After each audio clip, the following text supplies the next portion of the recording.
नमस्कार, सत्यदर्शन न्यूज मध्ये आपले स्वागत आहे. मी पायल शहा. एक नजर टाकूया आजच्या ठळक घडामोडीवर. माणिकराव कोकाटे यांच्या विरुद्ध अटक वॉरंट जारी. मंत्री माणिकराव कोकाटे यांच्या विरोधात जिल्हा सत्र न्यायालयात अटक वॉरंट काढण्यासाठी अर्ज दाखल करण्यात आला आहे.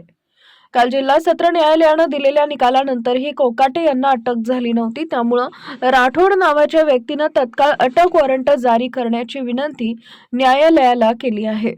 सूत्रांकडून मिळालेल्या माहितीनुसार माणिकराव कोकाटे सध्या नॉट रिचेबल आहेत आणि त्यांनी अजित पवार यांची भेट घेतल्याची चर्चा आहे.